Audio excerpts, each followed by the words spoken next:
Bonjour, je suis Rebecca de la Boîte du Fromager et aujourd'hui je vais vous présenter nos sélections de box connaisseurs et découvertes du mois de juillet que vous allez recevoir chez vous vers le 8 juillet. Alors, on va commencer d'abord par l'offre connaisseur. Sur l'offre connaisseur du mois, on vous a sélectionné deux vaches, un brebis et un chèvre. Alors, on va commencer par les vaches. Sur les vaches, on vous a d'abord sélectionné une tome de Ruisse. Alors, la tome de Ruisse, c'est un fromage, donc comme je vous le disais, au lait de vache, qui est à pâte pressée non cuite et qui nous vient du Morbihan, donc de Bretagne. Donc cette tome de Ruisse est fabriquée sur la presqu'île du même nom, la presqu'île de Ruisse. Elle est fabriquée avec le lait de 3 races de vaches. Donc on est sur la Pinoire, la Normande et la Montbéliarde. C'est une tome qui est plutôt souvent séronnée, donc le séron c'est la poussière que vous retrouvez sur la croûte des fromages, souvent des tomes. Et cette tome est fabriquée par une ferme familiale, donc c'est de génération en génération, ils fabriquent différentes tomes. Et vous allez avoir une tome qui a une grande amertume, qui est une petite odeur de paille, qui est plutôt douce. Alors plus vous rapprochez de la croûte et plus elle va être un peu plus puissante parce que le sérum va donner de la puissance à votre fromage. Et on l'accompagne donc quand elle est jeune plutôt avec un vin blanc. Et plus elle est affinée, plus le sérum est important et la croûte est plus foncée. Et plus je vous invite à le déguster avec un vin rouge. Donc, première tome de vache. Ensuite, on va aller sur une tome de brebis. Donc là, on est sur le brebis piment. Donc c'est une tome, donc, comme je vous le disais, au lait de brebis, qui est à pâte pressée non cuite également, et qui nous vient bien sûr du Béarn, le Pays Basque, tout le sud des Pyrénées est vraiment spécialisé dans les tomes de brebis. Donc là, on va être sur une tome de brebis qui est fabriquée dans le Béarn par la fromagerie Matoc. Elle est fabriquée avec le lait de brebis des Basco-Béarnaises, des Manèques tête noire et rousse. Et vous allez avoir une croûte, comme vous pouvez le voir, plutôt rouge, du fait qu'elle est en fait affinée avec du piment sur sa croûte. Et elle est très fondante en bouche, mais légèrement relevée par le piment. Et je vous invite à la déguster plutôt avec un vin blanc sec. Ensuite, on va aller donc sur le Petit Donget. Donc le Petit Donget qui est un cousin du Prix de Meaux. Le Petit Donget, donc, comme son nom l'indique, est fabriqué par la fromagerie Donget. C'est un fromage donc au lait de vache, à une pâte molle à croûte fleurie. Comme vous pouvez le voir, c'est un fromage qui est quand même très souple. Donc comme je vous le disais, c'est le cousin du Brie de Meaux, donc vous allez avoir une croûte fleurie qui va devenir de plus en plus brune en s'affinant. Sinon, c'est une pâte qui est plutôt blanche et comme vous pouvez le voir, qui est en train de brunir parce que là, il est entre deux. On va dire qu'il est à 3/4 d'affinage, celui-là. Comme vous pouvez le voir, il n'est pas du tout crayeux. Alors pourquoi il s'appelle le Petit Donget? Tout simplement parce que la fromagerie Donget s'est spécialisée il y a quelques années, dans les années à peu près 1930, sur le Brie de Meaux. Leur mot d'ordre, c'est faire bien, peu mais bien. Ils sont spécialisés, donc, comme je vous le disais, sur le Brie de Meaux, et ils ont voulu faire un autre format du Brie de Meaux, donc c'est des petits fromages de cette taille-là à peu près. Et du coup, comme le Brie de Meaux a un AOP et l'AOP a des règles très strictes, ils ne peuvent pas l'appeler Brie de Meaux, donc ils appellent ça le Petit Donget. Donc c'est un fromage qui a eu vraiment une odeur de paille qui fond en bouche, qui peut se manger tout seul sans pain, tellement qu'il est agréable, il développe des arômes de noisettes dans votre palais. Et je vous invite à le déguster bien sûr avec un vin rouge plutôt léger. Et vous pouvez également faire une recette avec une quiche aux courgettes dans laquelle vous mettez des morceaux de petits dongets et ça va vraiment relever votre quiche. Et enfin, pour finir, on va sur le chèvre, donc le cabri selfou. Alors le cabri selfou, c'est donc, comme je vous le disais, un fromage au lait cru de chèvre qui est à croûte naturelle, qui nous vient de la Meuse, de la fromagerie Le Coteau.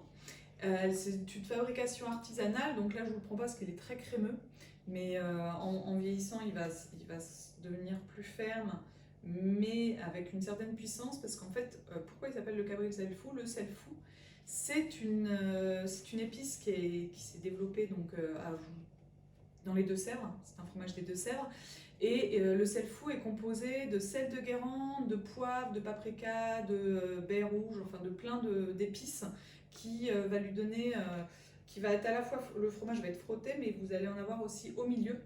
Et ça va lui donner vraiment une puissance au chèvre et ça va lui donner plein d'arômes qui vont se dégager de fleurs, d'herbes. Enfin voilà, vous allez avoir un fromage qui est quand même assez puissant. Je vous invite à le déguster vraiment en fine lamelle sur du pain. Bien sûr avec un vin blanc sec plutôt puissant, donc un vin blanc plutôt de Bourgogne. Voilà, j'espère que notre sélection de la box connaisseur vous plaira et je vous souhaite une bonne dégustation. Alors je vais continuer avec l'offre découverte. Sur l'offre découverte du mois, on va avoir 2 fromages de vache, un fromage de brebis et un fromage de chèvre. Pour commencer sur un des fromages de vache, on va commencer par le Cantal Vieux, qui est un fromage au lait cru de vache, à pâte pressée non cuite, qui est fabriqué en Auvergne. C'est un des fromages très connus d'Auvergne. Alors, pour le Cantal, vous allez avoir différents affinages. Son goût va être totalement différent en fonction de son affinage. Vous pouvez l'avoir jeune, donc là, ça sera un affinage entre 30 et 60 jours à peu près. Donc vous allez avoir un fromage plutôt jaune pâle, avec une croûte fine, qui va être fondant en bouche, plutôt léger, plutôt fleuri. Ensuite, on va passer sur l'entre-deux, qui est un fromage qui est affiné donc entre 60 et 200 jours à peu près, qui va avoir un peu plus de puissance. La pâte va devenir un peu plus jaune et par contre, il reste fondant en bouche et plutôt léger. Et ensuite, on va aller sur le Cantal Vieux, pour le coup, qui aura plus de 240 jours d'affinage.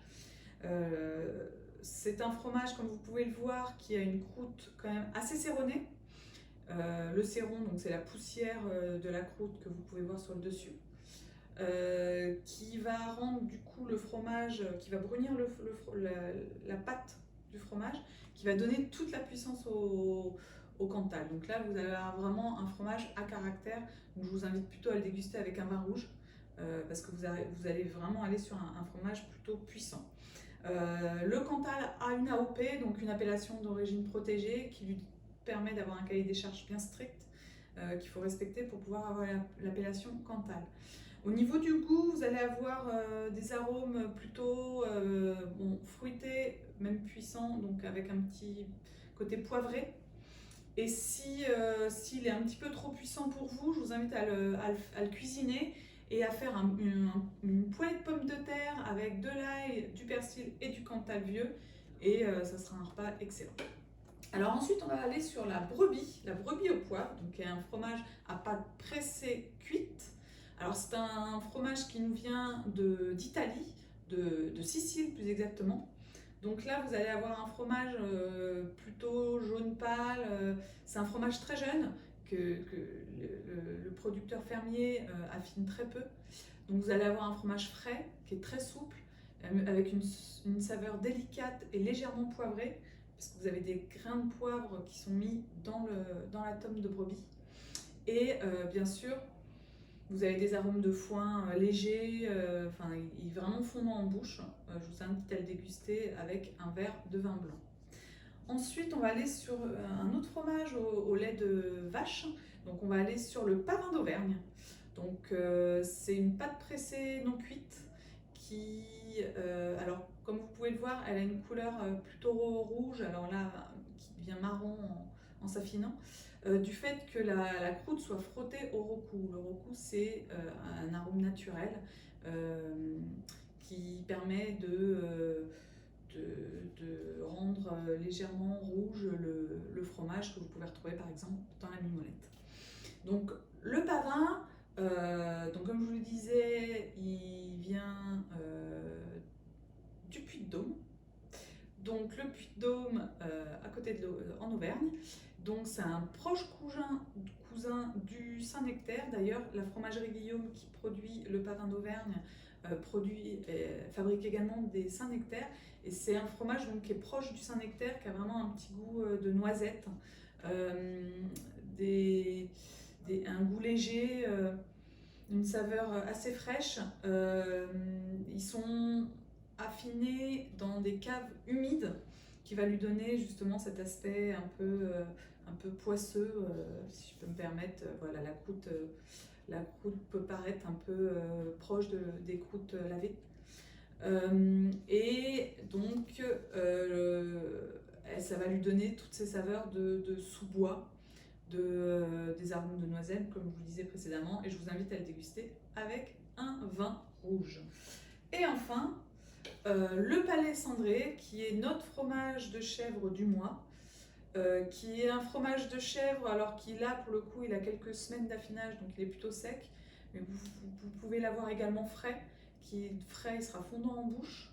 Là, il sera un peu plus sec et par contre, vous pouvez quand même le déguster sur des tartines.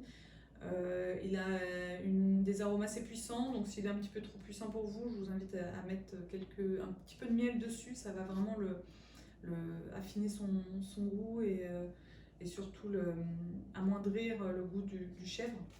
Et bien sûr, comme tous les chèvres, à déguster avec un vin blanc frais.